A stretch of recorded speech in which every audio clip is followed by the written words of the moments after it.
Quero ler com vocês Salmo 139, 13 ao 16. Pois possuíste o meu interior, entreteceste-me no ventre de minha mãe. Eu te louvarei, porque de um modo terrível e tão maravilhoso fui formado. Maravilhosas são as tuas obras, e a minha alma o sabe muito bem. Os meus ossos não te foram encobertos, quando no oculto fui formado e entretecido como nas profundezas da terra. Os teus olhos viram o meu corpo ainda informe, e no teu livro todas estas coisas foram escritas, as quais iam sendo dia a dia formadas, quando nem ainda uma delas havia. Ainda Eclesiastes, capítulo 3, versículo 2. Há tempo de nascer e tempo de morrer, tempo de plantar e tempo de arrancar o que se plantou. O pós-modernismo defende a legalização do aborto, ignorando o que diz a palavra de Deus no tocante à defesa da vida humana. Diversos países já alteraram a sua legislação para legalizar essas práticas pecaminosas. No Brasil, o Legislativo Federal enfrenta a pressão de indivíduos e grupos representativos. Mas quando lemos o Salmo 139, ele enaltece a criação humana como obra de Deus e retrata a gestação numa linguagem extremamente rica e sem deixar qualquer dúvida. O ser em desenvolvimento no ventre precisa ser tratado com a mesma dignidade e proteção que as leis determinam para os indivíduos já nascidos. Os defensores do aborto não veem aquele que há de nascer como viu Davi, porque o salmista identifica a mão de Deus, tal como um artista, entretecendo de maneira maravilhosa o ser humano ainda no ventre materno. Os defensores do aborto encaram a procriação como uma questão meramente técnica e funcional. Não veem qualquer problema moral na prática do aborto. Eles defendem um falso direito de escolha, menosprezam o que Deus exige na sua palavra. Afinal, ele criou e sustenta todas as coisas, como nós vemos em Hebreus, no capítulo 1, versículo 2 e 3. A quem constituiu herdeiro de tudo, por quem fez também o mundo, o qual, sendo o resplendor da sua glória e a expressa imagem da sua pessoa, e sustentando todas as coisas pela palavra do seu poder, havendo feito por si mesmo a purificação dos nossos pecados, assentou-se à destra da majestade nas alturas. Todo o direito e toda autoridade tem a fonte Deus.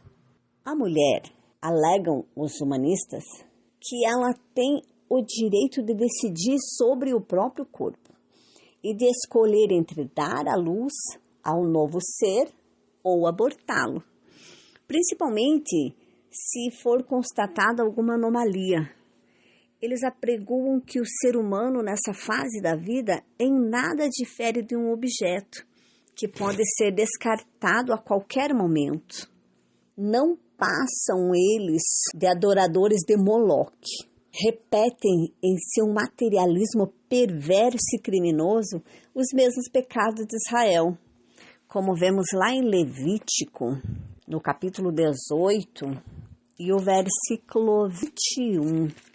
E da tua semente não darás para fazer passar pelo fogo perante Moloque, e não profanarás o nome de teu Deus. Eu sou o Senhor. Ainda em Jeremias, capítulo 32 e versículo 35. E edificaram os altos de Baal, que estão no vale do filho de Inom, para fazerem passar seus filhos e suas filhas pelo fogo a Moloque, o que nunca lhes ordenei, nem subiu o meu coração que fizessem tal abominação, para fazerem pecar a Judá.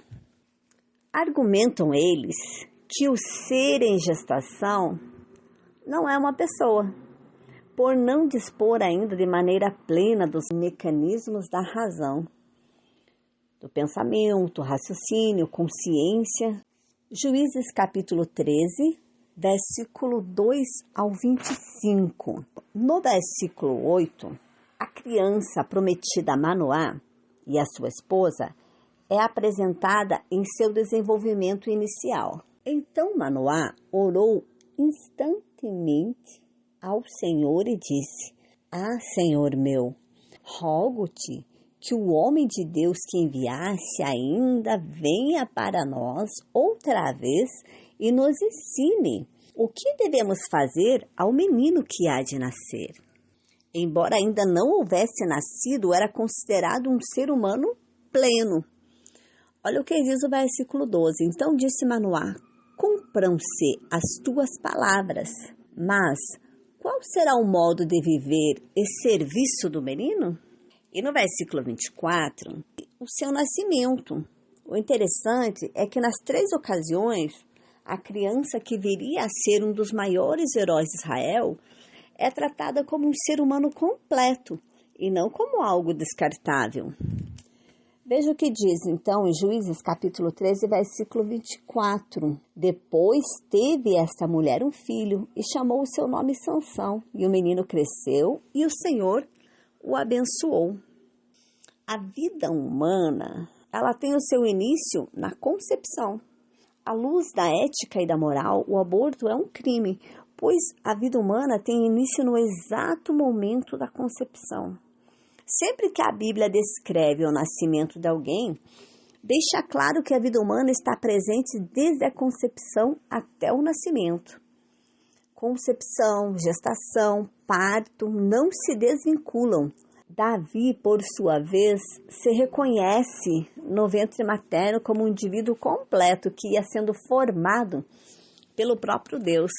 A prática do aborto não deve ser vista como um direito de escolha da mulher, pois não leva em conta os direitos do ser em gestação, que, aliás, não pode sequer alçar a voz para defender-se.